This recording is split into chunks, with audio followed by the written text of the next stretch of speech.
Hello everyone, today we will be working on a 2014 Infiniti Q50. We will be replacing the rear wheel bearing hub assemblies. The reason for that is I was having a loud grinding noise coming from the back, especially on the highway. The faster you go, the louder it becomes. This generally indicates that the bearings are bad. In my case, it was the rear ones, but it might also be the front bearings if the sound is coming from the front end. Now in this video I'll be replacing the bearings with aftermarket ones, so you might have to double check the size and the threads and the studs that they all align with the one that you got out of the car. Okay, so starting off, these are the rear wheel bearings. The one on the right is the aftermarket one. So if you are buying a aftermarket one, make sure that they both look the same. They have the same threads. What you can do is bring an old lug nut and double check that the lug nut fits on both the old and the new one. This is so you make sure that the studs align, they have the same width. Also make sure the spines for the axle, if you are replacing the axles too, make sure that the axle fit in the spines in the hub. Also, a good advice, since we are replacing the wheel bearings and the studs are brand new, I would also recommend to replace the factory lug nuts, as the OEM one comes with two-piece lug nuts, which is a steel from inside with a chrome cap. I would suggest you replace them with one-piece lug nut, which is solid. In this case, that the old lug nuts, they are 21 millimeter, and with time, with impact guns, and with aging, they've become a 22 millimeter, which is wrong, and it might get you stranded somewhere if you don't have the right size. So I would recommend to change them all, as since we are replacing the bearings with new studs with everything. Just replace the lug nuts with solid ones, which is a good practice since the old ones are deformed and they don't have the same width and shape as the original ones. After you safely jack the car up, make sure to do one side at a time, as lifting both sides from the back of the car is dangerous if you don't have a proper jack stands or a car lift. The car can roll to the front, since we'll be also releasing the parking brake. So just for extra safety, do one side at a time. Okay, so after removing the wheel, you will be faced with the axle nut. Now there's a small notch that you need to straighten first with a screwdriver and a hammer, or with a wrench. Also, you could use some WD-40 to make it easy to remove. You would need a 32 millimeter deep socket to remove the axle nut, and also a long pipe, so you will have more leverage, as sometimes it's very tight or it is stuck there.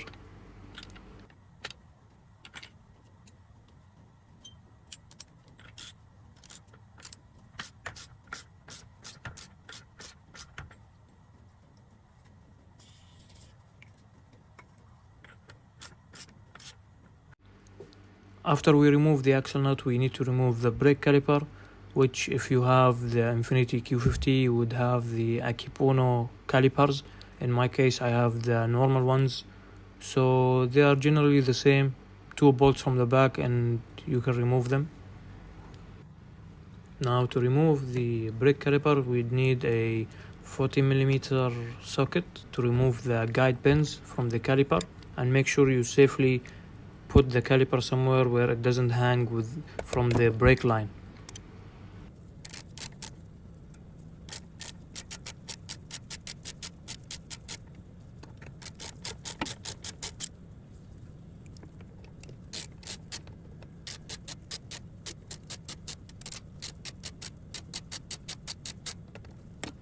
Now when removing the guide pins, you need to pay attention that the upper one has a rubber insulator and the lower one doesn't.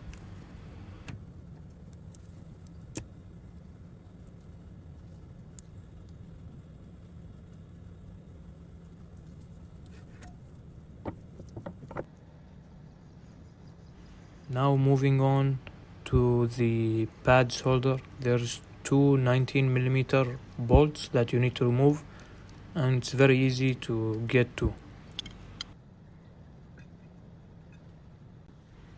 Okay, so after removing the pads holder, you need to remove the rotor, which will show you the rear wheel bearing. There is 4 bolts, and here's the back shot of the 2 lower bolts and the 2 upper bolts. Now the Q50 has a different design than the G37 or G35, where the axle has bolts that you can unbolt and remove the axle easily. However, in the Q50, it's all one piece that it's difficult to remove. However, it's easy to move around the axle and just loosen the bearing bolts, which they are 17mm. Now they might look hard, but they are easy.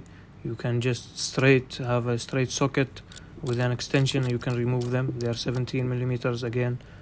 So you could do the upper ones first, then you can do the lower ones after that.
Now after removing the bearing, make sure you clean the area very well.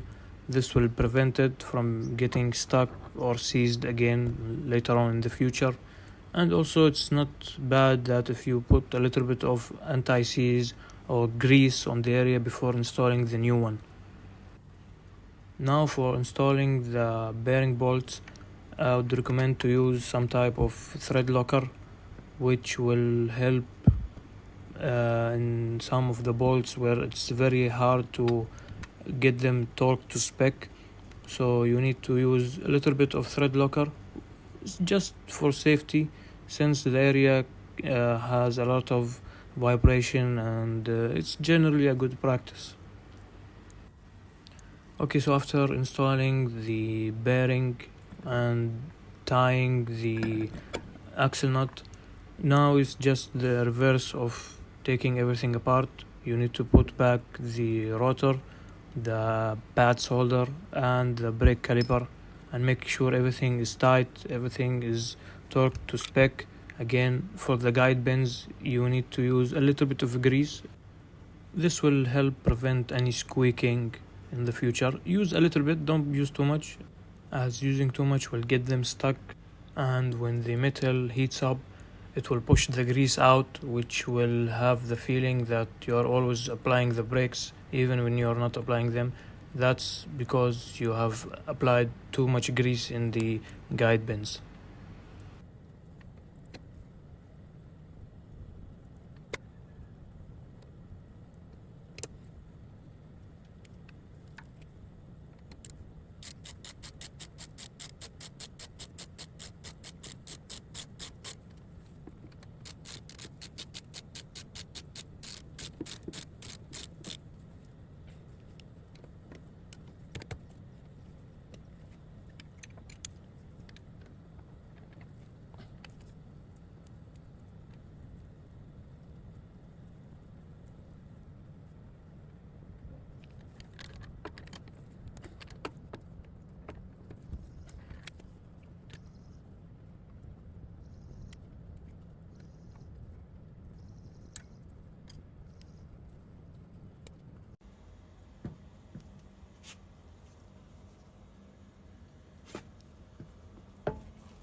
And that's our video for today. Thank you for watching all the way to the end. Please like and subscribe, as we will be having more tutorials on Nissans, Infinitis, other cars. I hope this video was helpful and informative, and thank you everyone. See you later.